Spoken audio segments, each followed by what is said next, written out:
ദൈവനാമത്തിന് മഹത്വം ഉണ്ടാവട്ടെ.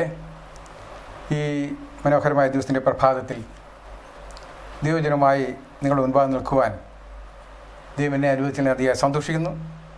ഈ പ്രഭാതവേളയിൽ അല്പസമയത്ത് തിരുവനന്തപുരത്തിലേക്ക് നമ്മുടെ ശ്രദ്ധ തിരിക്കാം. ഒരു വാക്ക് നമുക്ക് പ്രാർത്ഥിക്കാം. സ്വർഗീയ ദൈവമേ, അവിടുത്തെ കുഞ്ഞുങ്ങളെ അടിയങ്ങൾ തിരുസനിലേക്ക് കടന്നു വരുന്നു. വചനവുമായിട്ട് അവിടെ മുമ്പാകെ നിൽക്കുമ്പോൾ കർത്താവ് അടിയോട് കൂടെ ഇരിക്കുമാറാകണമേ. നാവോടും ബുദ്ധിയോടും കൂടെ ഇരിക്കുമാറണം. കർത്താവെ, അനുയോജ്യമായ ദൂത് നൽകുവാൻ സഹായിക്കുമാറാകണമേ. ആ ദിവസം കൂടെ ഇരിക്കണമേ. യേശുവിന് പൊന്നാതിൽ അപേക്ഷിക്കുന്നു. കൃപയോടെ കേൾക്കുമാറാകണമേ. ആമേൻ. ഈ കാലഘട്ടത്തിൽ ദൈവവചനത്തിന് പ്രാധാന്യം കുറഞ്ഞു വരുന്ന ഒന്ന് ആണ് എന്ന് നമുക്ക് മനസ്സിലാക്കാം. ധാരാളം പേരും സ്വസ്നേഹികളായി തീർന്ന് ദൈവവചനത്തിൽ നിന്ന് ഓരോ നിമിഷവും അകന്നു പോകുന്ന ഒരു കാലഘട്ടം. ഈ കാലഘട്ടത്തിൽ ദൈവത്തിൻ്റെ ശബ്ദം കേൾക്കുവാൻ ഈ നാളുകളിൽ ദൈവം നമുക്ക് വീണ്ടും അനുവദിക്കുന്നു. ദൈവത്തിൻ്റെ വചനം നമ്മോട് സംസാരിക്കുന്നത് എന്താണ് എന്ന് ഈ പ്രഭാതത്തിൽ നമുക്ക് അല്പസമയം ചിന്തിക്കാം. ഇന്ന് നിങ്ങളുടെ മുമ്പാകെ ചിന്തിക്കാൻ ഞാൻ വയ്ക്കുന്നത് ഹിയർ ആ മൈ ലോഡ്, അടിയൻ ഇതാ എന്ന തലവാചകത്തിൽ ഉൾക്കൊള്ളുന്ന ഭാഗമാണ്. ദൈവം ധാരാളം പേരെ തിരുവനന്തപുരത്തിൽ വിളിച്ചതായിട്ട് രേഖപ്പെടുത്തിയിരിക്കുന്നത് കാണാൻ സാധിക്കും. പുതിയ നിയമത്തിലും പഴയ നിയമത്തിലുമായി ഏകദേശം 6 പേരെ ദൈവം അപ്രകാരം വിളിച്ചതായിട്ടും അവർ അടിയൻ ഇതാ എന്ന് സ്വയം സമ്മതിച്ചുകൊണ്ട് ദിവസം നിൽക്കുന്നതായിട്ട് നാം തിരുവനന്തപുരത്തിൽ കാണുന്നുണ്ട്. അതിലൊന്നാമത്തെ ആളിലായിട്ട് കാണുന്നത് നമുക്ക് ഉൽപ്പത്തി പുസ്തകം 22-ാം അധ്യായത്തിൻ്റെ 1-ാമത്തെ വാക്യത്തിലാണ്. അവിടെ നാം ഇങ്ങനെ വായിക്കുന്നു: അതിനുശേഷം ദൈവം അബ്രഹാമിനെ പരീക്ഷിച്ചത് എങ്ങനെയെന്നാൽ, അബ്രഹാമേ എന്ന് വിളിച്ചതിന് ഞാനിതാ എന്ന് അവൻ പറഞ്ഞു. നമുക്കറിയാം, അബ്രഹാമിനെ കൽദയ പട്ടണമായിരുന്ന ഊരിൽ നിന്ന് വിളിച്ച് വേർതിരിച്ച് ദൈവം കാണിപ്പാരി ദേശത്തേക്ക് പോകുക എന്ന് പറഞ്ഞപ്പോൾ ദൈവത്തെ അനുസരിച്ച് പുറപ്പെട്ട ഭക്തനായ ഒരു മനുഷ്യൻ, ദൈവത്തെ പൂർണ്ണമായി അനുസരിച്ചുകൊണ്ട് മറ്റൊന്നും ചിന്തിക്കാതെ, തൻ്റെ ഭൗതികമോ മറ്റുള്ള നേട്ടങ്ങളോ ഒന്നും ചിന്തിക്കാതെ, എങ്ങോട്ട് പോകുന്നു എന്നറിയാതെ സ്വയം തന്നെ ദൈവത്തിൽ ഏർപ്പിച്ചുകൊണ്ട് മുൻപോട്ട് പോകുന്ന ഒരു മനുഷ്യനായിട്ടാണ് തിരുവനന്തപുരത്ത് നാം കാണുന്നത്. അദ്ദേഹത്തെ പിന്നീട് നാം തിരുവനന്തപുരത്ത് വായിക്കുന്നത് വിശ്വാസികളുടെ പിതാവ് എന്നാണ്. ആ അബ്രഹാമിനെ ദൈവം വിളിച്ചപ്പോൾ ആ വിളി കേൾക്കുന്ന അബ്രഹാം പ്രതികരിക്കുന്നതായിട്ട് നമ്മുടെ കേട്ടത് അടിയനിതാ എന്ന്. അപ്പോൾ അവൻ, നിന്റെ മകനെ, നീ സ്നേഹിക്കുന്ന നിൻ്റെ ഏകജാതനായ ഇസ്ഹാക്കിനെ തന്നെ കൂട്ടിക്കൊണ്ട് മോര്യ ദേശത്ത് ചെന്ന് അവിടെ ഞാൻ നിന്നോട് കൽപ്പിക്കുന്ന ഒരു മലയിൽ അവനെ ഹോമയാഗം കഴിക്കുക എന്ന് അരുളി ചെയ്തു. അപ്പോൾ ദൈവം ഒരു വലിയ ദൗത്യം അബ്രഹാമിനെ ഏൽപ്പിക്കുകയാണ്. അത് വേദനാജനകമായൊരു കാര്യമാണ്. 25 വർഷക്കാലം കാത്തിരുന്നതിന് ശേഷം ലഭിച്ച ഏകപുത്രൻ, ആ പുത്രനെ അവൻ്റെ കൗമാരത്തിൽ തന്നെ കൊണ്ടുപോയി യാഗം കഴിക്കുക എന്നുള്ള ആ ഒരു വലിയ ദൗത്യം, അല്ലെങ്കിൽ ഒരു ഉപദേശം, അല്ലെങ്കിൽ ഒരു ആജ്ഞ ദൈവം കൊടുക്കുകയാണ്. ആ ആജ്ഞ ശിരസ വഹിച്ചുകൊണ്ട് പോകുന്ന അബ്രഹാമിനെയാണ് നാം ഇവിടെ കാണുന്നത്. ആ അബ്രഹാമാണ് പറയുന്നത് അടിയനിതാ എന്ന് പറഞ്ഞാൽ തന്നെ പൂർണ്ണമായിട്ട് ദിവസം ഏൽപ്പിച്ചുകൊണ്ട് സംസാരിക്കുകയാണ് അടിയനിതാ. ദൈവമക്കളെ, നമ്മുടെ ജീവിതത്തിലും ദൈവം നമ്മെ തൻ്റെ വചനത്തിലൂടെ നമ്മോട് സംസാരിക്കുമ്പോൾ നാം ആ വിളിക്ക് ചെവി കൊടുക്കുവാൻ സന്നദ്ധരായിട്ടാണോ ജീവിക്കുന്നത് എന്നുള്ളത് നാം ഓർക്കണം. വീണ്ടും 22-ാം അധ്യായത്തിൻ്റെ 11-ാം വാക്യം വായിക്കുമ്പോൾ അവിടെ ഉടനെ യഹോവയുടെ ദൂതൻ ആകാശത്ത് നിന്ന് അബ്രഹാമേ അബ്രഹാമേ എന്ന് വിളിച്ചു, ഞാനിതാ എന്ന് അവൻ പറഞ്ഞു. അപ്പോൾ 2 പ്രാവശ്യവും അബ്രഹാം പറയുകയാണ് ഞാനിതാ, അല്ലെങ്കിൽ അടിയനിതാ. അപ്പോൾ 2-ാം പ്രാവശ്യം വിളിക്കുമ്പോൾ ദൈവം മനസ്സിലാക്കി അബ്രഹാം ഇസ്ഹാക്കിനെ യാഗം കഴിക്കുക തന്നെ ചെയ്യും. അതുകൊണ്ട് ഈ സമയത്ത് അവരുടെ വിശ്വാസത്തെ ദൈവം പരീക്ഷിക്കുകയാണ് ചെയ്തത്. ആ വിശ്വാസ പരീക്ഷയിൽ അബ്രഹാം വിജയിക്കുമെന്ന് ദൈവം മനസ്സിലാക്കി കഴിഞ്ഞപ്പോൾ അബ്രഹാമിനോട് തടഞ്ഞില്ല എങ്കിൽ തീർച്ചയായിട്ടും അബ്രഹാം തൻ്റെ മകൻ്റെ മേൽ കത്തിവയ്ക്കും എന്ന് ദൈവം മനസ്സിലാക്കിയതുകൊണ്ട് അബ്രഹാമിനെ തടയാൻ വേണ്ടിയാണ് ദൈവം 2ാമത് വിളിക്കുന്നത്. അപ്പോഴും പൂർണ്ണ സമർപ്പണത്തോടെ അബ്രഹാം പറയുന്നു, ഞാനിതാ ദൈവമേ, നിൻ്റെ ആജ്ഞയ്ക്കായി ചെവി അയച്ചുകൊണ്ട് ഞാൻ ഇവിടെ ഇരിക്കുന്നു. അതാ ഞാനിതാ നിൻ്റെ സന്നിധിയിൽ എന്നെ തന്നെ ഏൽപ്പിക്കുന്നു എന്ന് പറഞ്ഞ് ദൈവത്തോട് അവൻ്റെ ഉഭയസമ്മതം നൽകുന്നതായിട്ടാണ് ദൈവത്തോടെ കാണുന്നത്. അപ്പം അങ്ങനെ എല്ലാ വിധത്തിലും ദൈവത്തെ പൂർണ്ണമായിട്ടും അനുസരിച്ചുകൊണ്ട് ദൈവ ഹിതത്തിന് ചെവി കൊടുത്തുകൊണ്ട്, അല്ലെങ്കിൽ ദൈവത്തിൻ്റെ ശബ്ദം ചെവി കൊടുത്തുകൊണ്ട് തന്നെ ദൈവത്തിൽ ഏൽപ്പിച്ചു കൊടുക്കുന്ന ഒരു മനുഷ്യനായിട്ട് നാം അബ്രഹാമിനെ കാണുന്നു. 2ാമത്തെ വ്യക്തിയെ നാം കാണുന്നത് ഉൽപ്പത്തി പുസ്തകം 31-ാം അധ്യായത്തിലാണ്. 31-ാം അധ്യായത്തിൻ്റെ 11-ാം വാക്യം നമ്മൾ വായിക്കുമ്പോൾ അവിടെ നമ്മൾ കാണുന്നത് 31-ാം അധ്യായം 11-ാം വാക്യം, ദൈവത്തിൻ്റെ ദൂതൻ സ്വപ്നത്തിൽ എന്നോട് യാക്കോബേ എന്ന് വിളിച്ചു, ഞാനിതാ എന്ന് അവൻ പറഞ്ഞു. അപ്പോൾ 2ാമത് വിളിക്കുന്നത് തൻ്റെ മകൻ്റെ മകനായ യാക്കോബിനെയാണ്. യാക്കോബിൻ്റെ കാര്യം നമുക്കറിയാം. യാക്കോബ് ഉപായി ആയിരുന്നു. തൻ്റെ സ്വന്തം പിതാവിനെയും സഹോദരനെയും വഞ്ചിച്ചിട്ട് അമ്മയുടെ നിർദ്ദേശപ്രകാരം അമ്മയുടെ സഹോദരനായ ലാബാൻ്റെ വീട്ടിലേക്ക് പദ്ദൻ അരാമിലേക്ക് ഓടിപ്പോകുന്ന ആ സന്ദർഭമാണ് ഇവിടെ കാണുന്നത്. ആ സമയത്ത് അവനെ ദൈവം വിളിക്കുന്നതായിട്ടാണ് തിരുവചനം വായിക്കുന്നത്. അവനതിന് പറയുന്നത്, അബ്രഹാമിനെ യാക്കോബ് അവനോട് പറയുന്നത്, നീ തലപൊക്കി നോക്കുക എന്ന് അവനോട് പറയുന്നു. അപ്പോൾ ദൈവത്തിൻ്റെ ദൂതൻ സ്വപ്നത്തിൽ അവനോട് യാക്കോബേ എന്ന് വിളിച്ചതിന് ഞാനിതാ എന്ന് അവൻ പറഞ്ഞു.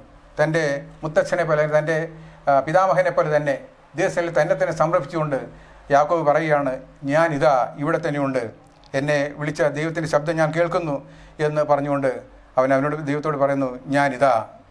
ആ യാക്കോബ് പിന്നീട് ഈജിപ്തിലേക്ക് പോകുന്ന സന്ദർഭത്തെക്കുറിച്ച് നമ്മൾ തിരുവചനത്തിൽ പഠിക്കുമ്പോൾ രണ്ടാം പ്രാവശ്യം യാക്കോബിനെ ദൈവം വിളിക്കുന്നതായിട്ട് നാം തിരുവചനം വായിക്കുന്നു. 46-ാം അധ്യായത്തിൻ്റെ 2-ാമത്തെ വാക്യത്തിൽ നാം ഇങ്ങനെ വായിക്കുന്നു. 46-ാം അധ്യായം 2-ാം വാക്യം, ദൈവം ഇസ്രായേലിനോട് രാത്രി ദർശനങ്ങളിൽ യാക്കോബേ യാക്കോബേ എന്ന് വിളിച്ചതിന് ഞാനിതാ എന്ന് അവൻ പറഞ്ഞു. ഇപ്പോൾ രണ്ടാമത്തെ കാലം മാറി, വർഷങ്ങൾ പിന്നെയും കടന്നുപോയി, പ്രതിസന്ധികളുടെ പ്രയാസങ്ങളുടെ മധ്യത്തിലാണ് യാക്കോബ് ആയിരിക്കുന്നത്. എങ്കിലും അവൻ്റെ ആ പ്രത്യേക സന്ദർഭത്തിൽ ദൈവം അവനെ വിളിച്ചിട്ട് പറയുമ്പോൾ, അവനെ വിളിക്കുമ്പോൾ അവൻ പറയുന്നത് ഞാനിതാ എന്ന് അവൻ പറഞ്ഞു. ഇപ്പോൾ യാക്കോബിനെ രണ്ടാമത് ദൈവം വിളിച്ചു. ആ രണ്ടാം പ്രാവശ്യവും അവൻ ദൈവത്തിൻ്റെ സന്നിധിയിൽ തന്നെ ഏൽപ്പിച്ചു കൊടുക്കുന്നു. പ്രിയമക്കളെ, നമ്മുടെ ജീവിതത്തിൽ നമ്മളെങ്ങനെയാണ് ദൈവത്തിൻ്റെ വിളി കേൾക്കുവാൻ, അഥവാ ദൈവത്തിൻ്റെ വിളി കേട്ടാൽ നമുക്ക് പറയാൻ കഴിയുമോ, ഞാനിതാ ഇവിടെ തന്നെയുണ്ട് ദൈവമേ, നിൻ്റെ നിർദ്ദേശങ്ങൾക്ക്, നിൻ്റെ കൽപ്പനകൾക്ക് വിധേയനായി ജീവിക്കുവാൻ ഞാനിതാ എന്നെ തന്നെ നിന്റെ സമർപ്പിച്ചുകൊണ്ട് ഇവിടെ ആയിരിക്കുന്നു എന്ന് പറയുവാൻ നമ്മൾ എത്ര പേർ കഴിയും? നമ്മെ ഓരോ ദിവസവും ദൈവം വിളിക്കുന്നുണ്ട്. തന്നെ തിരുവനന്തപുരം പഠിക്കുമ്പോൾ എല്ലാ ദിവസവും നമ്മുടെ ദൈവം സംസാരിക്കുന്നു. അത് ശ്രമിച്ച്, ദൈവത്തിൻ്റെ ശബ്ദം ശ്രമിച്ച് ദൈവരാജ്യത്തിന് ഓഹരിക്കാരായി തീരുവാൻ നമ്മെ തന്നെ ഈ ഗോത്രപിതാക്കന്മാരെ പോലെ ഏൽപ്പിച്ചു കൊടുക്കേണ്ടത് ഏറ്റവും പരമപ്രധാനമാണ് എന്നുള്ളത് നാം കാണുന്നു, നമ്മളായിരിക്കണം. ദൈവത്തിൻ്റെ വചനം നമ്മൾ പഠിക്കുമ്പോൾ ഇവരൊക്കെയും അനുഗ്രഹം പ്രാപിച്ചെന്നാണ് ദൈവത്തിൽ പഠിക്കുന്നത്. ദൈവത്തിൻ്റെ ശബ്ദം കേട്ട് ദൈവത്തിൻ്റെ ശബ്ദത്തിന് തിരിച്ചറിഞ്ഞ് അതിന് വിധേയരാക്കിയവരൊക്കെയും തങ്ങളെ തന്നെ താഴ്ത്തി ഏൽപ്പിച്ചു കൊടുത്തു. അതിലൂടെ അവർ അനുഗ്രഹം പ്രാപിച്ചു എന്ന് നാം തിരുവത്തിൽ പഠിക്കുന്നു. പിന്നീട് ദൈവം അവൻ്റെ പേര് മാറ്റി അവൻ യാക്കോബ് എന്നല്ല, അതിൻ്റെ പേര് ഇസ്രായേലാകും എന്നാകുമെന്ന് പറഞ്ഞ് അവനെ ഏൽപ്പിച്ചു കൊടുത്താൽ തിരുവത്തിൽ പഠിക്കുന്നു. മൂന്നാമത്തെ വ്യക്തി എന്ന് പറയുന്നത് മോശയെക്കുറിച്ചാണ് തിരുവത്തിൽ പഠിക്കുന്നത്. പുറപ്പാട് പുസ്തകം 3-ാം അധ്യായത്തിലാണ് നാം അത് കാണുന്നത്. പുറപ്പാട് പുസ്തകം 3-ാം അധ്യായത്തിൻ്റെ 4-ാമത്തെ വാക്യത്തിൽ നാം ഇങ്ങനെ വായിക്കുന്നു. 3 മുതലുള്ള വാക്യം വായിക്കുന്നു. മുൾപ്പടർപ്പ് എന്തു പോകാതിരിക്കുന്ന ഈ വലിയ കാഴ്ച എന്തെന്ന് ഞാൻ ചെന്ന് നോക്കട്ടെ എന്ന് മോശ പറഞ്ഞു. നോക്കേണ്ടതിന് അവർ വരുന്നത് യഹോവ കണ്ടപ്പോൾ ദൈവം മുൾപ്പടർപ്പിൻ്റെ നടുവിൽ നിന്ന് അവനെ മോശെ മോശെ എന്ന് വിളിച്ചു. അതിനവൻ ഇതാ ഞാൻ എന്ന് പറഞ്ഞു. മോശയുടെ ജീവിതം നമുക്കറിയാം. ഇസ്രായേൽ ജനത്തെ മിസ്രൈമിൽ നിന്ന് വിടുവിക്കുവാൻ ദൈവം തിരഞ്ഞെടുത്ത മഹാനായ ഒരു നേതാവ്. പല ഒഴിവഴികൾ പറഞ്ഞിട്ടാണെങ്കിലും അവസാനം ദൈവത്തിന് ഞാനാകുന്നു നീ അധികാരത്തോടെ പോവുക എന്ന് പറഞ്ഞപ്പോൾ സന്തോഷത്തോടെ ഫറോൻ്റെ സന്നിധിയിൽ ചെന്ന് തൻ്റെ ജനത്തെ, അല്ലെങ്കിൽ തൻ്റെ സഹോദരങ്ങളെ വിടുവിക്കുവാനുള്ള ആ വിടുതലിൻ്റെ ദൂത് അവരെ അറിയിക്കുവാനും അവരെ വിടുവിച്ചു കൊണ്ടുപോകാനുള്ള ആ നിർദ്ദേശം നൽകുവാനും വേണ്ടി ദൈവം മോശയെ വിളിക്കുന്നത്. മോശെ എന്ന് വിളിച്ചപ്പോൾ ഞാൻ ഇവിടെ തന്നെയുണ്ട് ദൈവമേ, നിന്റെ ശബ്ദം ഞാൻ കേൾക്കുന്നു എന്ന് ധൈര്യപൂർവ്വം പറയുവാൻ അവന് കഴിഞ്ഞു. Here I am. ഇത് ഇസ്രായേൽ ജനത്തിൻ്റെ ആ വിടുതലിൻ്റെ ആരംഭത്തിൽ ആണ് നാം ഇതിലൂടെ കാണുന്നത്. അപ്പം മോശയെ ദൈവം വിളിച്ച് വേർതിരിച്ചപ്പോഴും മോശയെ അതുപോലെ തന്നെ ദിവസത്തിൽ തന്നെ ഏൽപ്പിച്ചു കൊടുത്ത് ഞാനിതാ ഇവിടെ തന്നെ ഉണ്ട് കർത്താവേ ദൈവമേ എന്ന് പറഞ്ഞ് തന്നെ ഏൽപ്പിച്ചു കൊടുക്കാൻ ദൈവം വായിക്കുന്നു. 4-ാമത് കാണുന്ന വ്യക്തിയെക്കുറിച്ച് നാം കാണുന്നത് ഒന്ന് ശമൂവേലിൻ്റെ പുസ്തകം 3-ാം അധ്യായത്തിൻ്റെ 4-ാമത്തെ വാക്യത്തിലാണ്. 1 ശമൂവേലിൻ്റെ പുസ്തകം 3-ാം അധ്യായം 4-ാം വാക്യം. അടുത്ത വായിക്കുന്നത്, യഹോവ ശമൂവേലിനെ വിളിച്ചു, അടിയൻ വിളി കേൾക്കുന്നുവെന്ന് അവൻ പറഞ്ഞ നടന്നിരുന്നത്. യഹോവ ശമൂവേലിനെ വിളിച്ചു, അടിയനെന്ന് അവൻ വിളി കേട്ട് ഏലിയുടെ അടുക്കൽ ചെന്നു. അടിയൻ എന്നെ വിളിച്ചുവല്ലോ എന്ന് പറഞ്ഞു. അപ്പോൾ ഇവിടെ ശമൂവേലിൽ ബാലനായിരിക്കുകയാണ്. ആ ബാലനായിരുന്നപ്പോൾ തന്നെ ഏലി പുരോഹിതൻ്റെ ഭവനത്തിൽ കൊണ്ട് അവനെ ഏൽപ്പിച്ചതാണ്. പുരോഹിതൻ ശുശ്രൂഷ ചെയ്യുന്ന ദൈവാലയത്തിൻ്റെ ഓരത്ത് അവൻ കിടന്നുറങ്ങുകയാണ്. ഏലി പുരോഹിതനോടൊപ്പം ആണ് അവിടെ രാത്രികാലം കഴിച്ചു കൂട്ടിയത്. അങ്ങനെ കഴിച്ചുകൊണ്ട് ചെറിയ പൈതലായിരിക്കുന്ന ഈ ശമൂവേലിനെ ദൈവം രാത്രികാലത്ത് ദൈവത്തിന് ഒരു ദൂത് അവനോട് പറയാനുണ്ടായിരുന്നു. ആ ദൂത് മറ്റൊന്നും ആയിരുന്നില്ല, ഏലി പുരോഹിതൻ്റെ കുടുംബത്തെക്കുറിച്ചുള്ള ഒരു ദൂത്. അത് അവനെ അറിയിക്കണമായിരുന്നു. അത് അറിയിക്കുവാൻ ദൈവം തിരഞ്ഞെടുത്ത ഈ ശമൂവേലിനെയാണ്. അപ്പോൾ ശമൂവേലിനെ ദൈവം വിളിച്ചു. വിളിച്ചപ്പോൾ ശമൂവേൽ പറയാൻ അടിയൻ ഞാനിതാ കേൾക്കുന്നു എന്ന് പറയുന്നു. പിന്നെ തുടർന്ന് നമ്മൾ താഴേക്ക് വായിക്കുമ്പോൾ 4 പ്രാവശ്യം ദൈവം ശമൂവേലിനെ വിളിച്ചിട്ട് നാം വായിക്കുന്നു. 4-ാമത്തെ പ്രാവശ്യം ശമൂവേലേ എന്ന് വിളിച്ചു. അതിന് ശമൂവേൽ അല്ലി ചെയ്യണമേ അടിയൻ കേൾക്കുന്നു എന്ന് പറഞ്ഞു. അപ്പോൾ അങ്ങനെ 4 പ്രാവശ്യം വിളിച്ചു. ആ 4 പ്രാവശ്യവും പൂർണ്ണമായ ദൈവസന്നിധിയിൽ സമർപ്പിച്ചുകൊണ്ട് ശമൂവേൽ പറയുന്നത് ഞാനിതാ ഇവിടെ തന്നെയുണ്ട് കർത്താവേ, നീ അല്ലി ചെയ്യണമേ, ഞാൻ കേൾക്കുന്നു. എന്തായാലും ശരി, ഞാനത് കേൾക്കുന്നു എന്ന് പറഞ്ഞ് ദൈവത്തിൽ അവനെ തന്നെ താഴ്ത്തി ഏൽപ്പിച്ചു കൊടുക്കുന്നു. ഇതാണ് നാം കാണുന്നത്. അപ്പോൾ ശമൂവേലിനെയും അതുപോലെ ദൈവം 4 പ്രാവശ്യമാണ് ദൈവം വിളിച്ചത്. അപ്പോൾ ആ 4 പ്രാവശ്യവും ഞാനിതാ, അടിയനിതാ എന്ന് പറഞ്ഞ് തന്നെ ഏൽപ്പിച്ചു കൊടുക്കുന്നു. ഇനി 5-ാമത്തെ ആൾ യെശയ്യാപ്രവചനം 6-ാം അധ്യായത്തിൻ്റെ 8-ാമത്തെ വാക്യത്തിലാണ്. യെശയ്യാപ്രവചനം 5-ാം അധ്യായത്തിൽ നാം വായിക്കുന്നത്, അല്ല 6-ാം അധ്യായത്തിൻ്റെ 8-ാമത്തെ വാക്യത്തിൽ നാം വായിക്കുന്നത്, അവിടെ അനന്തരം ഇനി ആർ നമുക്ക് വേണ്ടി പോകും എന്നൊരു ചോദ്യം ദൈവം ചോദിക്കുന്നു. ആ ചോദ്യത്തിന് യെശയ്യാവിന് ലഭിക്കുന്ന മറുപടി, അനന്തരം ആരെ അയക്കേണ്ടു, ഞാൻ ആരെ അയക്കേണ്ടു, ആർ നമുക്ക് വേണ്ടി പോകും എന്ന് ചോദിച്ചതിന് കർത്താവിൻ്റെ ശബ്ദം കേട്ടിട്ട് അടിയനിതാ, അടിയനെ അയക്കണമേ എന്ന് പറഞ്ഞു. Here am I, send me, ഞാനിവിടെ ഇതാ ഉണ്ട്, എന്നെ അയക്കണമേ. അപ്പോൾ ഇവിടെ യെശയ്യാവിൻ്റെ ഒരു വലിയ ദൗത്യം ഏൽപ്പിച്ചു കൊടുക്കുകയാണ്. ഇസ്രായേൽ ജനത്തിൻ്റെ വിടുതലിന് വേണ്ടിയുള്ള, അല്ലെങ്കിൽ അവരുടെ ആ അനീതികൾക്കും അനുസരണക്കേടിനും വിരോധമായിട്ട് ദൈവത്തിൻ്റെ ദൂത അവരെ അറിയിക്കുവാൻ ദൈവം അവനെ വിളിച്ച് വേർതിരിക്കുകയാണ്. അങ്ങനെ വിളിച്ചപ്പോൾ അവൻ പറയുന്നതാണ്, ഞാനിതാ ഇവിടെ തന്നെയുണ്ട്, എന്നെ അയക്കണമേ, അടിയനിതാ, അടിയനെ അയക്കണമേ എന്നാണ് പറയുന്നത്. അപ്പോൾ പൂർണ്ണമായിട്ട് ദൈവീയ ശുശ്രൂഷയ്ക്ക് വേണ്ടി തന്നെ ഏൽപ്പിച്ചുകൊണ്ടാണ് ഇവിടെ യെശയ്യാവ് സംസാരിക്കുന്നത്. അപ്പോൾ യെശയ്യാവ് അതനുസരിച്ച് പോയി പിന്നീട് ദൈവത്തിൻ്റെ ഏറ്റവും വലിയ ഒരു പ്രവാചകനായി അദ്ദേഹം മാറുകയും ചെയ്തു എന്ന് അതിൽ പഠിക്കുന്നു. അതുപോലെ ദൈവത്തിൻ്റെ ആ പൂർണ്ണമായ നിർദ്ദേശം, ദൈവത്തിൻ്റെ വേലയിലെ പൂർണ്ണത എത്തിച്ചേരുന്നതിന് വേണ്ടി, അല്ലെങ്കിൽ പൂർണ്ണമായിട്ട് ചെയ്യുന്നതിന് വേണ്ടി തന്നെ പൂർണ്ണമായിട്ട് ഏൽപ്പിച്ചു കൊടുക്കുന്ന ഒരു മനുഷ്യനായിട്ട് ഇവിടെ നാം യെശയ്യാവിനെ കാണുന്നു. അപ്പോൾ യെശയ്യാവ് പറയുന്നത്, ഞാനിതാ ഇവിടെ തന്നെയുണ്ട്, എന്നെ അയക്കണമെന്ന് ഇവിടെ യെശയ്യാവ് പറഞ്ഞായിട്ട് ഇതിലെടുത്ത് പഠിക്കുന്നു. ഇനി അടുത്ത പുതിയ നിയമത്തിലാണ്. പുതിയ നിയമത്തിൽ നാം കാണുന്ന അപ്പോസ്തല പ്രവൃത്തികളുടെ പുസ്തകം 9-ാം അധ്യായത്തിൽ, അപ്പോസ്തല പ്രവൃത്തികൾ 9-ാം അധ്യായം 10-ാം വാക്യത്തിലാണ്. അവിടെ നമ്മൾ കാണുന്നത് ഇപ്രകാരമാണ്. 9-ാം അധ്യായത്തിന് 10-ാമത്തെ വാക്യത്തിൽ, എന്നാൽ അനന്യാസ് എന്നൊരു ശിഷ്യൻ ദമസ്കോസിലുണ്ടായിരുന്നു. അവനെ കർത്താവ് ദർശനത്തിൽ അനന്യാസെ എന്ന് വിളിച്ചു. കർത്താവെ, അടിയനിതാ എന്ന് അവൻ വിളി കേട്ടു. ഇവിടെ തർസൂസുകാരനായ ശൗലിനെ അവൻ്റെ മാനസാന്തരത്തിൽ നയിക്കുന്നതിനുള്ള ഒരു സന്ദർഭം ദൈവം ഒരുക്കുകയാണ് ചെയ്തത് എന്ന് നമുക്ക് മനസ്സിലാക്കാം. ശൗല് സഭയെ അങ്ങേയറ്റം മുടിച്ച് തകർത്തുകൊണ്ടിരിക്കുന്ന കാലഘട്ടം, റോമൻ ഗവൺമെൻറ്റിനോട് അധികാരപത്രം വാങ്ങി ക്രിസ്ത്യാനികളായിട്ടുള്ള, അല്ലെങ്കിൽ ദൈവത്തിൻ്റെ കുഞ്ഞുങ്ങളായിട്ടുള്ളവരെ പീഡിപ്പിച്ചുകൊണ്ട് എല്ലാവിധം ദൈവസഭയ്ക്ക് ദോഷം ചെയ്തുകൊണ്ടിരുന്ന ഒരു മനുഷ്യനായിട്ടാണ് ശൗലിനെ നമ്മൾ കാണുന്നത്. ആ തർസസിൽ ശൗലിനെ ദൈവഭാഗത്തേക്ക് കൊണ്ടുവരും, അല്ലെങ്കിൽ ദൈവ രാജ്യത്തിന് ഓഹരിക്കാരൻ, ദൈവ ശുശ്രൂഷയിൽ ഏറ്റവും മാനപാത്രമാക്കി തീർക്കുന്നതിന് വേണ്ടി രാജാക്കന്മാരുടെ മുമ്പിലും പ്രഭുക്കന്മാരുടെ മുമ്പിൽ ധൈര്യപൂർവ്വം നിന്നുകൊണ്ട് ദൈവത്തിൻ്റെ വചനം ഘോഷിക്കുവാൻ ഉള്ള ഒരു പാത്രമായി അവനെ തിരഞ്ഞെടുക്കുന്നതിന് വേണ്ടിയുള്ള സാഹചര്യം ദൈവം ഒരുക്കുകയാണ് ചെയ്തത്. അങ്ങനെ അനന്യാസ് എന്ന് പറയുന്ന പുരുഷൻ്റെ അടുക്കിലേക്ക് അവനെ അയച്ചു നാം വായിക്കുന്നു.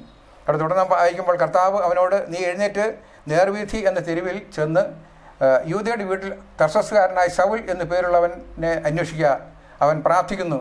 അപ്പോൾ അവന് നട്ടുച്ചയ്ക്ക് തിമിരം ബാധിച്ചു, അല്ലെങ്കിൽ അവന് കാഴ്ച നഷ്ടപ്പെട്ടവനായി മറ്റ് ഉള്ളവർ അവനെ കൈപിടിച്ച് നടത്തി കൊണ്ടുപോകുന്ന സാഹചര്യം ഉണ്ടായിരുന്നു. നാം തിരുവനന്തപുരത്ത് പഠിക്കുന്നുണ്ട്. ആ സന്ദർഭത്തിൽ അവനെ ദൈവം പരിശീലിപ്പിച്ച് യഥാർത്ഥത്തിൽ ഒരു ദൈവ പൈലാക്കി തീർത്ത്, ഇതുവരെ ദൈവത്തെ സഭയെ മുടിച്ചുകൊണ്ടിരുന്നവനെ, അല്ലെങ്കിൽ അതിനെ തകർത്തുകൊണ്ടിരുന്നവനെ, എല്ലാവിധത്തിലും ദൈവജനത്തെ പീഡിപ്പിച്ചുകൊണ്ടിരുന്നവനെ ദൈവ സ്നേഹമുള്ളവനാക്കുകയും ദൈവരാജ്യത്തിന് കൊള്ളാവുന്നതാക്കി തീർക്കുവാനും അനേകരെ കർത്താവിലേക്ക് ആനയിക്കുന്നതിനുള്ള ഒരു മാനപാത്രമാക്കി തീർക്കുന്നതിന് വേണ്ടി ഉള്ള ആ സാഹചര്യം ഒരുക്കുമ്പോൾ അതിന് ഒരു മുഖാന്തരമായി തീരുന്നതാണ് അനന്യാസ്.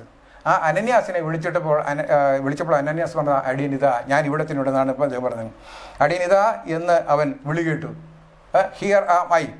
അപ്പം എങ്ങനെ ഈ 6 പേരിലൂടെ നാം തിരുവനന്തപുരത്ത് പഠിക്കുമ്പോൾ ദൈവരാജ്യത്തിന് ഓഹരിക്കാരായി തീരേണ്ടതിന് അനേകരെ ഒരുക്കുവാനും, അതുപോലെ തങ്ങളെ തന്നെ ദൈവവേലയ്ക്കായി സമർപ്പിച്ചു കൊടുക്കുവാനും സന്നദ്ധയുള്ളവരായി തങ്ങളെ തന്നെ ഏൽപ്പിച്ചു. ഞാനിതാ ഇവിടെയുണ്ട്. ഇന്ന് നമ്മെ ഒരു ദൈവം വിളിക്കുകയാണെങ്കിൽ എങ്ങനെയായിരിക്കും നാം എന്നുള്ളത് നാം ചിന്തിക്കേണ്ടത് ആവശ്യമാണ്. മറ്റൊരു ഭാഗം കൂടെ പറയുന്നുണ്ട്.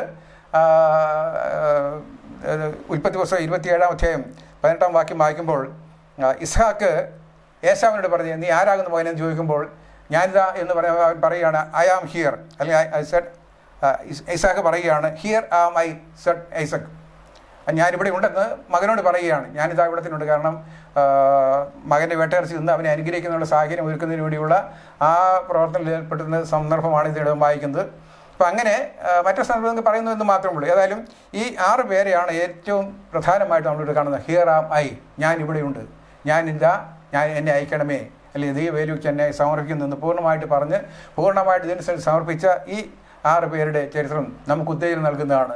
നാമും ഇന്ന് നമ്മയും ദൈവത്തിൻ്റെ വചനത്തിൽ ദൈവം വിളിക്കുമ്പോൾ, മകനെ മകളെ എൻ്റെ വചനത്തിന് ശ്രദ്ധ കൊടുക്കുക, എൻ്റെ ശബ്ദത്തിന് ശ്രദ്ധ കൊടുക്കുക, എൻ്റെ വചനം ലോകത്തിൽ അറിയിക്കുന്നതിൽ നിങ്ങളേതാണ് ഭാഗത്തേക്ക് ചെയ്തു തീർക്കുക എന്ന് പറയുമ്പോൾ ധൈര്യപൂർവ്വം സന്തോഷത്തോടെ ദൈവത്തിൻ്റെ വിളി സ്വീകരിച്ച് ദൈവരാജ്യത്തിൻ്റെ മഹത്വം ദർശിച്ച് അനേകരെ ദൈവരാജ്യത്തിന് കൂട്ടിച്ചേർക്കുന്നതിൻ്റെ ആ വലിയ വേലയിൽ ഏർപ്പെടുവാൻ ഞാനിതാ കർത്താവേ എന്ന് നമ്മെ തന്നെ പൂർണ്ണമായ ദിവസത്തിൽ ഏൽപ്പിച്ചിട്ടുണ്ട്. പ്രതിഷ്ഠയോടെ ജീവിക്കുവാൻ ദൈവം നമുക്ക് ഇടയാക്കട്ടെ എന്ന് പ്രാർത്ഥിച്ചുകൊണ്ട് എൻ്റെ വാക്കുകൾ വിരമിക്കുന്നു. ദൈവം നമ്മെ അനുഗ്രഹിക്കുമാറാകട്ടെ. പ്രിയ ദൈവമേ, അവിടുത്തെ കുഞ്ഞുങ്ങളായ അടിയങ്ങൾക്ക് വീണ്ടും ദൈവജനം ശ്രദ്ധിക്കുവാൻ അവസരം തന്നവർക്കായ സ്തോത്രം. അടിയൻ അയക്കണമേ എന്ന് യെശയ്യാവിലൂടെ സംസാരിച്ച പോലെ, മറ്റ് ഗോത്രപിതാക്കന്മാർ സംസാരിച്ച പോലെ ഞാൻ ഇവിടെ തന്നെ ഉണ്ട്.